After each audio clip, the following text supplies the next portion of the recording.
Our Capitol Bureau reporter Monica Madden has been tracking these issues from the very beginning. Monica, you've made this session your life, so to speak. Yes.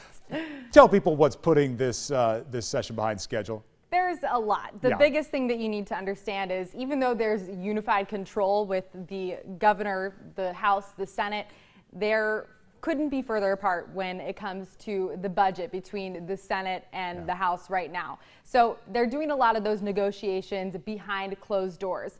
One of the biggest things right now is the tax policy right now.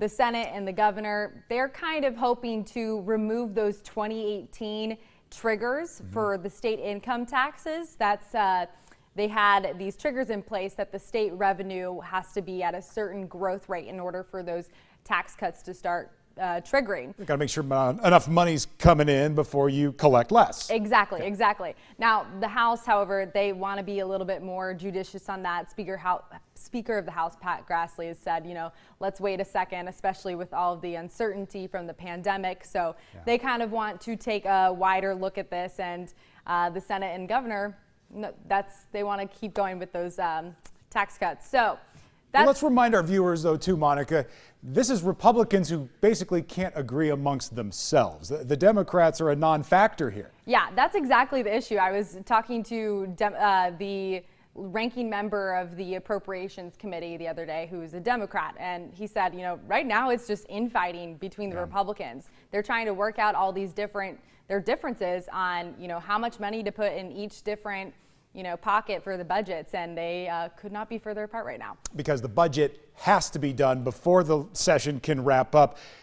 But instead of focusing on that, we've got some distractions out there, the divisive social topics.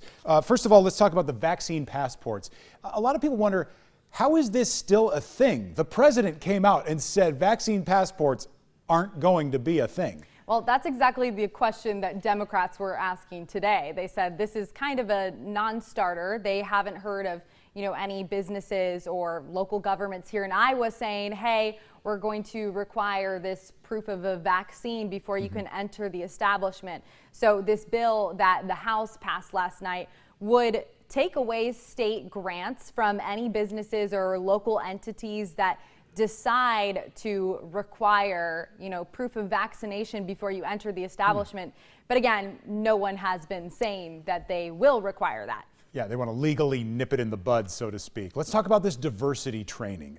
This is starting to really get legs as more school districts, for example, workplaces start to implement diversity trainers, diversity coaches, diversity and inclusion people who teach us how to all get along. Yeah, we've seen a lot of those kind of efforts coming after the summer of, racial protests and reckoning on that. And but now there have been certain aspects of that Republicans have an issue with. Divisive topics. Divisive topics. That's the language that is used in this bill. It's kind of hard to define what a divisive topic is, but the language of the bill specifically spells that out as anything that says Iowa or the United States is inherently racist or sexist. They said that kind of stuff is scapegoating, and they don't want anyone to be taught that someone or something is inherently racist or sexist. So it's really about withholding funding, right? Right, exactly. Ethanol. Every year, this is a major issue here in our state. The push, especially with Republicans controlling everything, is to get more of that ethanol in the pumps, to get the pumps labeled. How are they coming along with this? Well, they just had a subcommittee on this today in the Senate, and they want to encourage, retailers to use more E15 blends at the gas stations. So they have this bill that would require retailers to put a label on the pumps that have just regular unleaded gasoline. And that label then is intended to encourage consumers to go towards the ethanol blend like instead. A sticker that says, put this in your car and you're hurting farmers. It would say restricted on the sticker. So if you were going to the gas pump to get regular unleaded gasoline, it would say restricted. So, as a consumer, I would see that and say, okay, maybe I'll go towards the E15. Yeah. Retailers, as you can guess, have a big problem with that. Yeah, we would imagine. Retailers have another big problem. It's with this this bottle situation in our state that's been the same for decades, Monica, where you pay an extra nickel, You keep the can, you take it back, you do what this gentleman is doing on the screen right here. Are they going to get rid of this policy? That is the golden question. I don't know exactly how likely that is. There have been so many different discussions this session of, as there are every session, of how to tackle this. They talked about, raising that deposit fee to 10 cents, and maybe that would incentivize consumers to do the process more, and all different kinds of issues between retailers and the recycling lobby and consumers themselves saying, hey, we like this program. So there's still a lot of negotiations going on in terms of how exactly to fix this antiquated law. Whether or not that's going to happen this session is a question. Lawmakers have said this is the furthest they have come to having a deal on this.